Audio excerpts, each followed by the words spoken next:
From sniffing out bombs to protecting soldiers from toxic gas, here are 11 animals used by the military.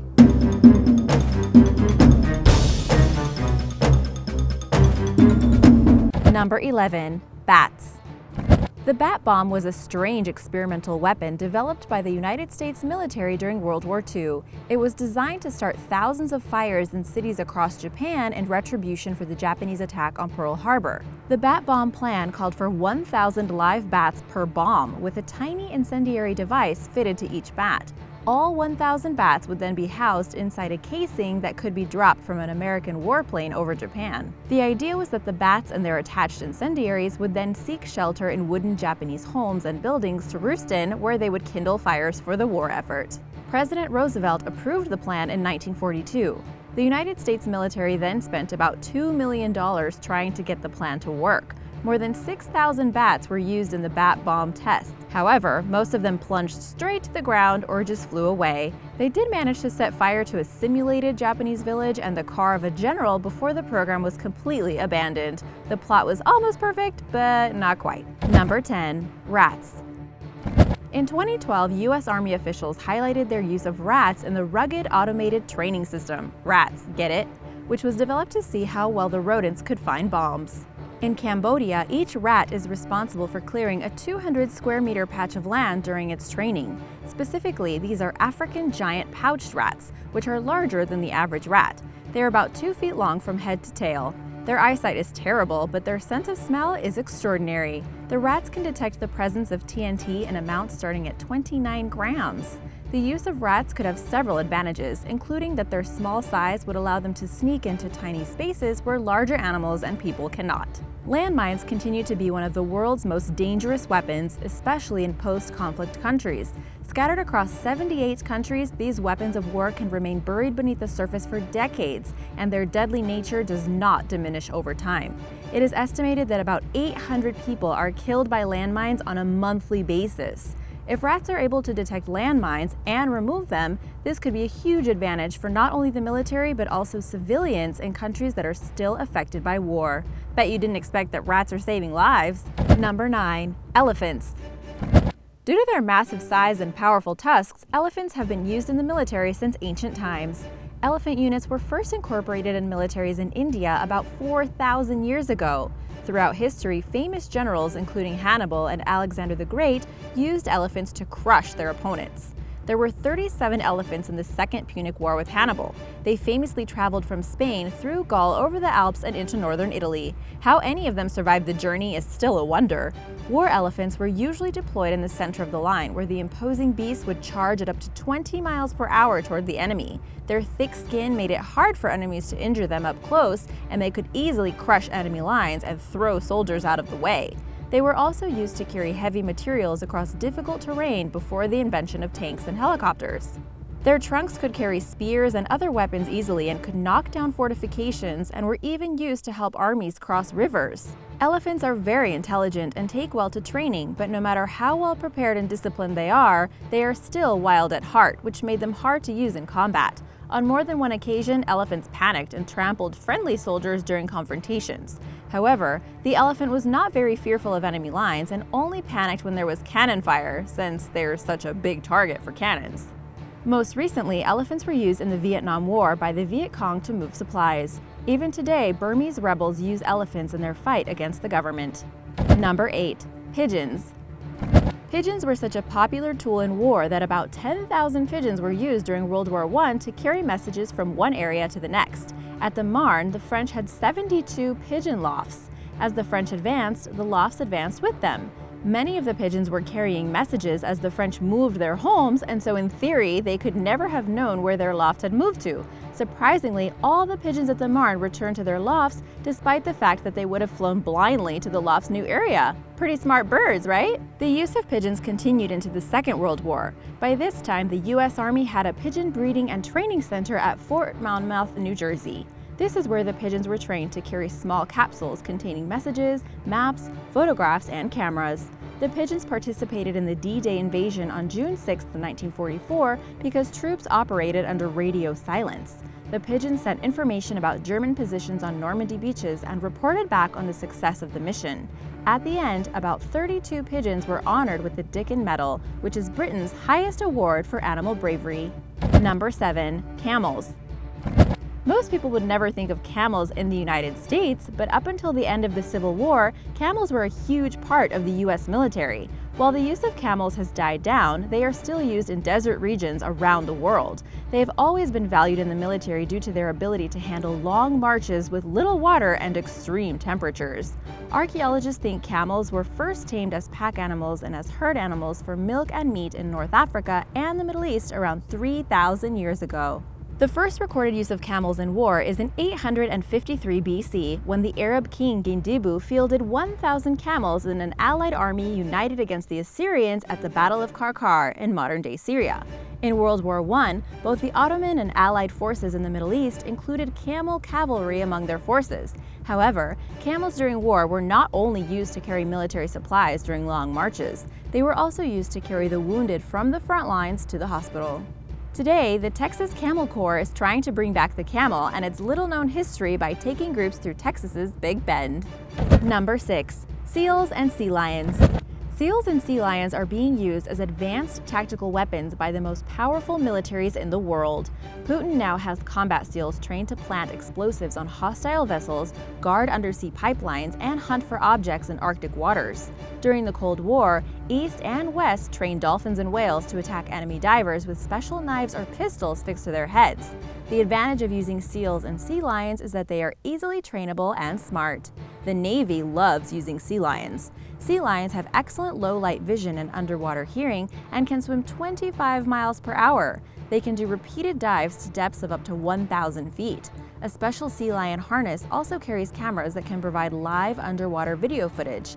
Just one sea lion, 2 human handlers, and a rubber boat can replace a full-sized naval vessel, its crew, and a group of human divers to search for objects on the ocean floor.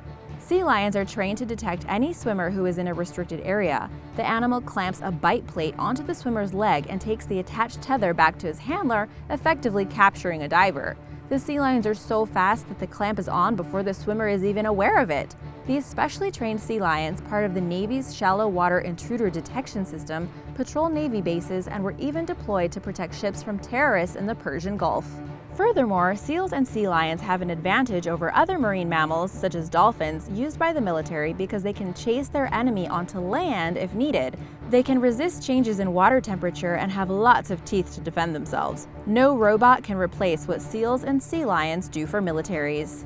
And now for one of the most famous ones, but first be sure to subscribe and click the notification bell so you don't miss out on the latest videos. Number 5. Bees. Bees have been used in the military for centuries. The Romans seem to have had an especially bad history with bees. In 69 BC, the Heptacometes of the Trebizond region in Turkey tricked invading soldiers under the command of the Roman general Pompey by leaving hives filled with poisoned honey along the route of their march. Soldiers would stop to eat some, get sick, and die. It's actually hard to find examples of cultures that did not use bees as weapons in some capacity throughout history. We have known for a long time that honeybees can be trained to detect all kinds of smells, from drugs to deadly explosives. Bees have antennas that are able to sense pollen in the wind and track it down to specific flowers. By mixing the target substance with sugar water and then giving it to a bee, the bee can then recognize the distinct smell, just like it would for a flower. Now they are being trained by the military to smell bombs. The bees are trained to believe that the sugar water is located near TNT. A honeybee bomb detection unit looks like a simple box and can be located anywhere, like outside airport security or on a train platform. Inside the box, bees are strapped into tubes and exposed to puffs of air where they constantly check for the faint scent of a bomb. A video camera linked to pattern recognition software alerts authorities when the bees start waving their proboscises in unison, alerting them to the smell. Number 4. Mules. Mules have played an unglamorous but crucial role throughout the history of warfare by carrying or hauling most of the food, water, tents, weapons, ammunition, and other supplies needed by armies. Mules were a piece of equipment that could take supplies where no truck or jeep could go. In fact, mules were preferred over horses when carrying large loads because they had better endurance and because they were a bit calmer than horses. In World War II, mules were used to carry the wounded off the front lines and were often injured themselves because they would be targeted by machine guns. Many mules gave their lives to protect soldiers on the front lines as they would block the onset of bullets with their bodies. Today, there is a renewed interest in using pack animals in warfare. Special Forces missions have used mules all over the world, and the U.S. specifically has used mules in Afghanistan, where they help keep open supply lines to remote mountain outposts and assist in medical evacuation. Number 3. Dogs. While dogs have been used in military conflicts for hundreds of years, it was not until World War II when they were officially recognized as an asset by the United States. One of the earliest accounts of dogs fighting in battle comes from the early kingdom of Lydia in Asia Minor around 600 BC, which is where a pack of Lydian war dogs routed and killed a number of invaders. Dogs were used extensively by the Egyptians, Greeks, Romans, and even Attila the Hun. Fun fact, now around 85% of military working dogs are purchased from Germany and the Netherlands. A famous dog was Sergeant Stubby, who served on the Western Front during World War I. He went on to do many things to help his fellow soldiers, such as detect gas, bark out warnings when rival troops were near, and locate the wounded on the battlefield. He saved his regiment from several gas attacks and caught several German soldiers. Today, there are over 2,500 dogs used by American forces alone. Almost half of them are overseas. Dogs of war today are mainly limited to the battlefield roles of messengers, trackers, scouts, and sentries alongside human handlers. Only about 50% of the dogs make it through training. Those that do have an average 98% accuracy in detecting bombs and drugs and are a priceless asset and companion to those who serve.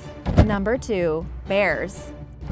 Bears appear a few times in the history of warfare, but one bear in particular became famous for his exploits against the Germans during World War II.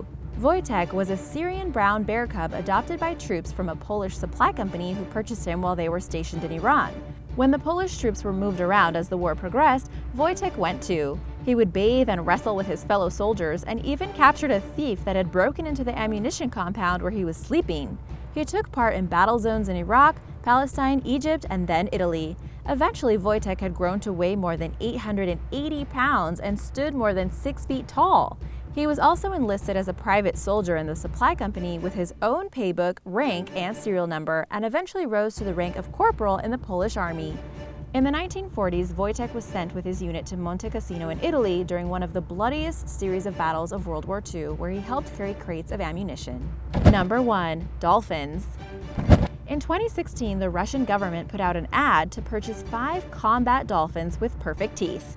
They didn't say what they wanted the dolphins for, but you can use your imagination. Countries have been using dolphins for underwater military tasks for over 50 years at least. The U.S. Navy has had a dolphin training program since the 1960s, when they tried to create a missile that looked like a dolphin. Then someone realized that dolphins were highly trainable and adaptable, as well as being more precise than other marine mammals such as belugas. Navy dolphins and other military dolphins belonging to other countries are usually trained to find underwater mines. They are not usually trained to attack, but that depends on the military. For the Navy, they are trained to alert their handler to enemy swimmers or divers who are trespassing on underwater military property. In the Vietnam War, they were deployed to protect ships and submarines at the American base in Cam Ranh Bay, and then most recently in the Iran-Iraq War, where they protected vessels in the Persian Gulf. The Navy has been sued by animal activists for taking dolphins out of the wild and forcing them to work in icy waters, leading to the death of some of the dolphins. They settled the case and promised to suspend projects in colder waters and to stop taking dolphins from the wild. The U.S. Navy has also claimed that it has never trained dolphins to kill, but former dolphin trainers have claimed otherwise. Russia has made no such promises, although because they are such a priceless asset, there is really no reason to send them into active combat. What do you think about using animals for military purposes? Let us know in the comments below. Be sure to subscribe, and I'll see you next time on Origins Explained. Bye!